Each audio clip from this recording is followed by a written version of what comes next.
Hi, I'm Ruth Shapira. Welcome to this podcast by Inner Judaism, where I take a spiritual look at our lives.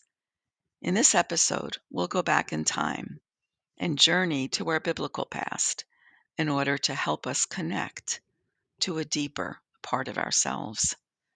I explored this issue on my Substack blog, so if you haven't visited there yet, I'm encouraging you to do so, but I'll expand those ideas here. First, find a comfortable place where you won't be interrupted. Turn off or tune out other distractions. You owe this time to yourself. You know you do. But please turn on that portion of your brain that's open to new ideas and ways of thinking. So draw yourself into the present moment. This helps create a bridge from your hectic life to this space. Let all thoughts go through you and just concentrate just for 2 minutes on the natural ebb and flow of your own breath. Inhale slowly and feel the oxygen flowing into your body, and gently exhale. And do this just 2 more times.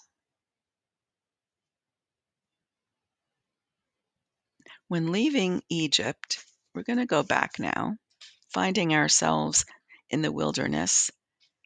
We experienced already the incredible drama at Mount Sinai. We were revealed the teachings that would carry us through generations. But then we experienced and participated and worshiped a golden calf. Soon after that, we were commanded to build a portable sanctuary, a mishkan, and the creation of it required all sorts of materials: gold and silver and copper and wood and gemstones and linen and tapestries, and it involved the creative talents of so many. What was to occur there in the Mishkan was no less than the meeting between humans and the infinite, the one. And the medium to do that would be offerings called sacrifices, which in today's times we might have a hard time relating to. But the word in Hebrew is called korbanot, the word for sacrifices. And the Hebrew root word of that word means to bring close. And that's worth really thinking about. The idea is that the offering would bring us close to the one, to the infinite one. So let's put ourselves in that space, imagining a place that involved all your senses and your entire being. Once you entered that sacred space, you were changed by the experience. It was so powerful and at once so personal. So let's explore that a little bit. Here's what being part of that community meant. The sacrificial system, with its messy parts and gruesome parts, it was involved slaughter, the removal of entrails or not, depending on the kind of offering that you would make, and some blood sprinkling by the Kohanim, was actually pretty messy and may seem, as I said, gruesome, but let's look at it closely. At its basic level, it was about a choice to give up something extremely special and precious to you. Rabbi Yechiel Pear notes that there were distinct differences in spiritual understanding between those on the inside, those who participated in all of the rituals, and those on the outside, those who had not yet or were never going to. In the wilderness, there were no Montana-like herds roaming the grasslands. Food for animals was extremely limited. And of course, it was for humans also. In fact, food was an issue for us when we were in the wilderness. And the Torah portrays this multiple times. Just one example is from Numbers, verse chapter 11, verse 4. When grumbling about the lack of food, and specifically the lack of meat, the Torah says, they had a craving, meaning Bnei Israel had a craving, a hunger craving. And we said, who will give us meat to eat? Sounds like a chant, right? Livestock were guarded preciously and were not taken for granted. Rabbi Pear explains, living our sanitized modern lives, today we have almost no contact with living animals. In those times, however, the korbanot were taken from domestic animals that people saw and touched every day. Pear suggests that for every animal that was brought as an offering, the person bringing it had an extremely close connection. That connection was palpable, and as a result, the person felt purified, uplifted, and holy afterwards. These feelings were not shared by outsiders, those who hadn't participated in the experience.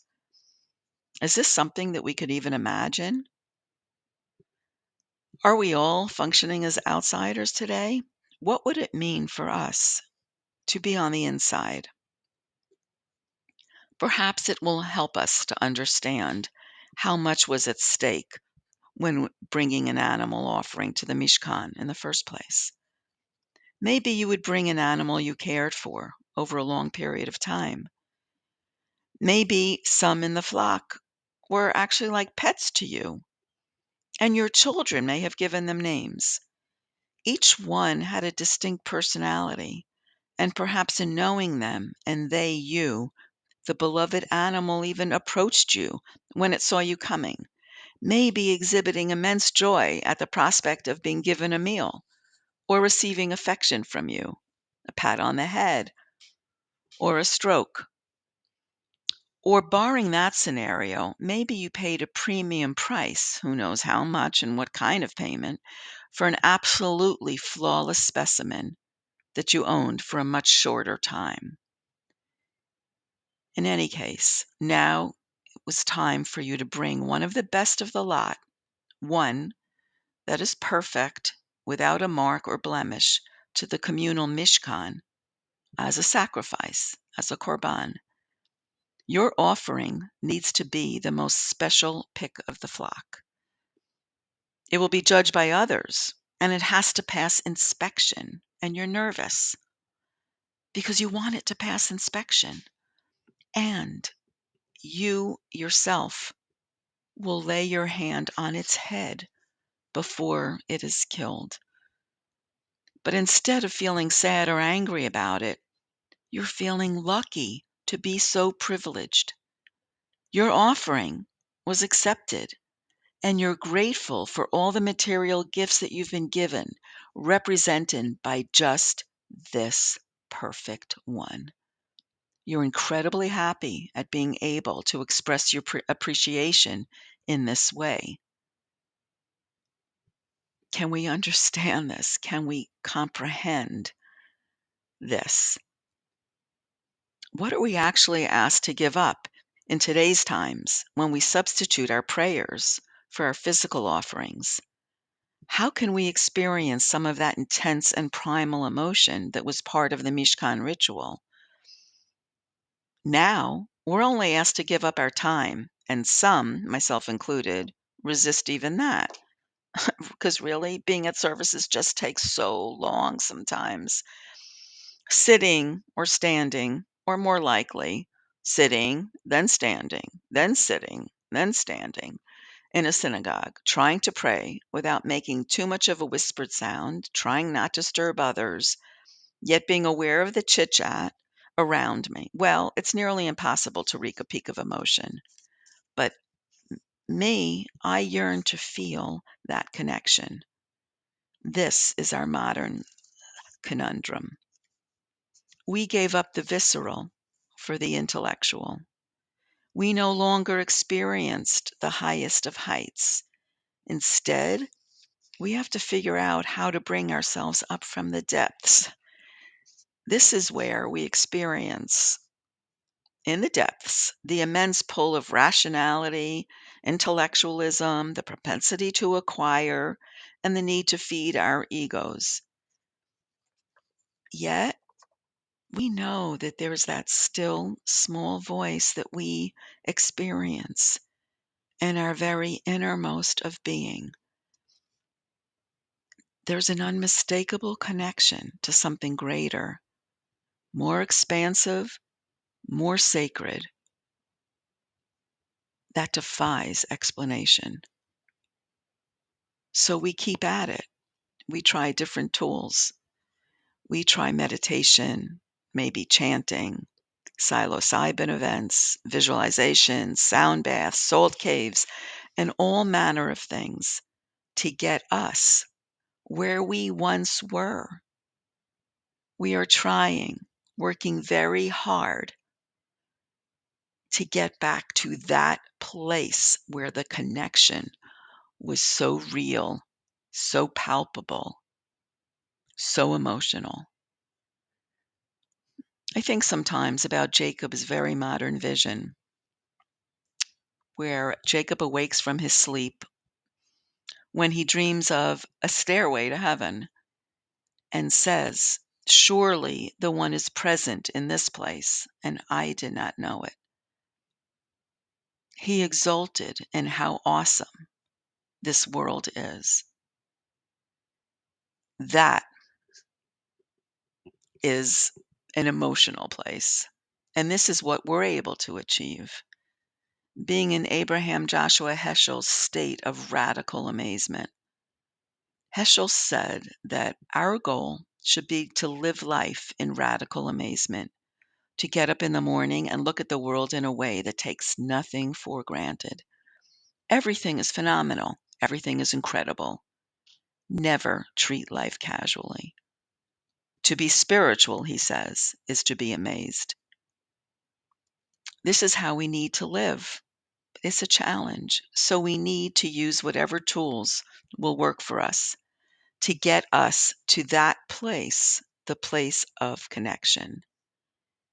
And maybe the next time when you're involved in prayer, whether out in nature, alone, or in a synagogue, you'll go to that place, that special place of connection, where you'll maybe use a certain visceral memory of what it was like in ancient times of long ago, when you were all involved by the sights and smells surrounding you, and all you had was the purity of that connection to the divine and to the sacred. I hope that you will find the ability to get there, to be there in amazement. Please offer any comments you have to innerjudaism@gmail.com. I'd love to hear from you. In the meantime, wishing you a glorious day and the ability to make this day better than yesterday.